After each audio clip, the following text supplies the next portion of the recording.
This is the story of Arthur Branson, and he moved here from Kansas and worked in the water department, and his story will give you some of that historical background about the development of Long Beach water. His performance is being given today by Leighton, and Mr. Leighton has been a longtime actor in Long Beach area. He has performed at the Long Beach Playhouse, but where you may know him from, or I think I know him from, is that he was one of the guys who held up the stagecoach at Knott's Berry Farm. Please welcome Arthur Branson.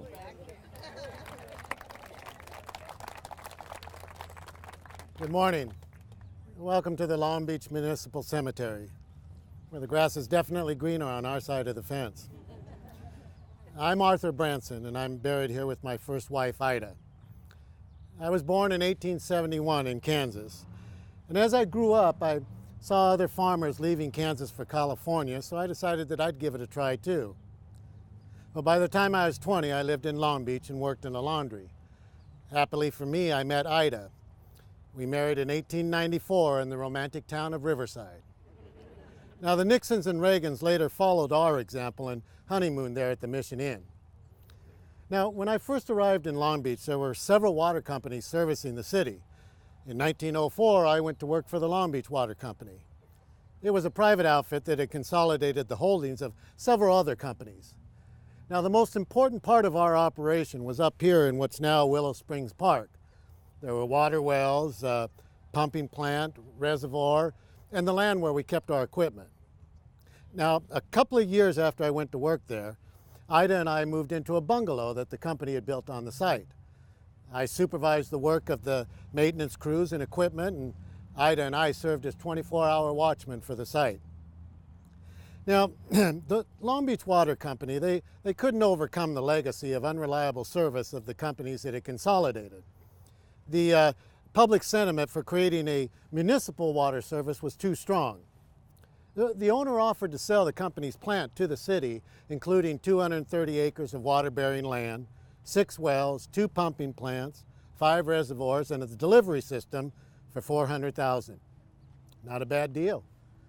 So people here began to organize and build support for a municipal water utility.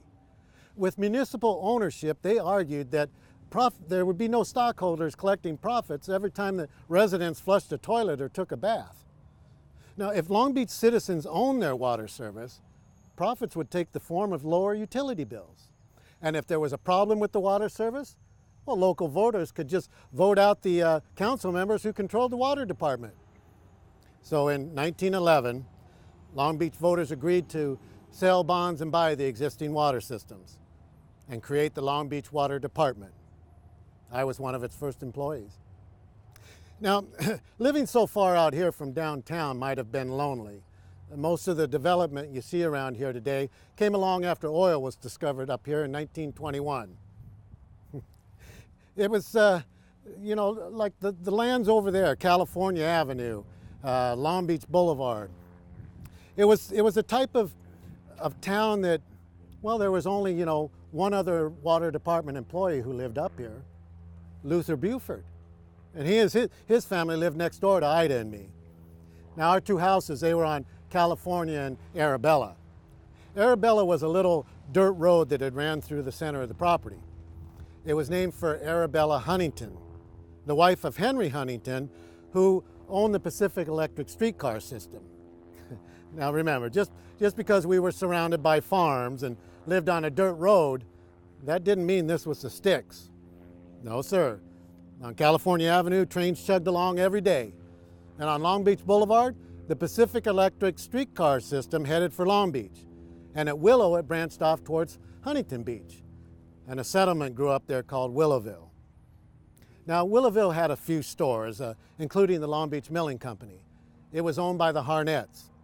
They live less than a mile from us, just over there on a street called Sunrise. Their house is still there.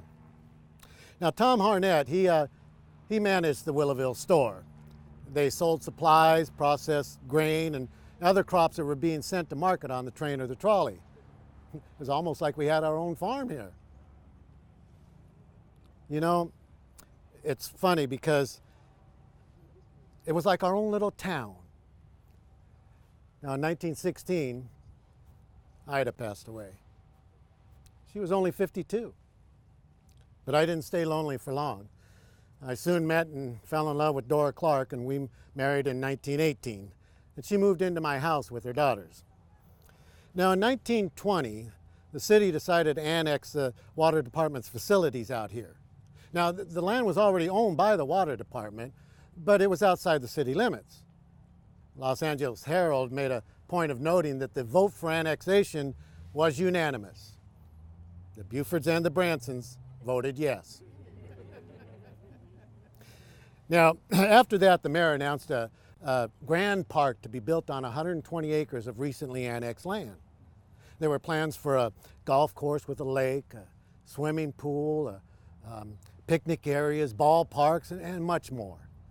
And there was a prominent landscape artist who produced a beautiful and detailed plan of a park that would rival Griffith Park of Los Angeles. Well, Griffith Park didn't have to worry about competition for long. The next year, oil was discovered not far from here, and the prospectors found that the oil pool extended under these cemeteries in the water department property. So nothing was the same after that. Goodbye Grand Park, hello land leases for oil development. Well, drilling began, and of course the city, it got a percentage of the oil revenues. Now, the first wells were drilled near the center of the property. Now, once those wells started producing oil, then other landowners in the area started drilling wells of their own nearby. Well, even the railroad. The railroad decided to drill wells on their own narrow right-of-way. Now, the city and the water department objected, but they did it anyway. So the city drilled more wells to offset the oil that was being drained from under city land. The oil made a big mess of every place up on Signal Hill. The drillers were so eager to get the oil out of the ground that they were paying little attention to the damage they were doing. The cemetery next door had to hire armed guards to keep out the oil workers because they were dragging equipment through it and knocking over tombstones. Well, eventually it got so chaotic that the water department felt that it was too dangerous for us to live in the middle of the oil field. So Dora and I moved to California Heights. And so did the Bufords. Of course, we now lived a few blocks apart and our streets were paved. Well, as you can imagine, the oil brought new businesses and new people to Long Beach. And the water department found that its storage and production equipment was becoming inadequate up on Signal Hill. So the city responded with a plan. They changed their management structure, but most importantly, they joined the Metropolitan Water District, the MWD. Now, the MWD was building an aqueduct to bring water from the Colorado River. That would guarantee that our water supply didn't only rely on local wells.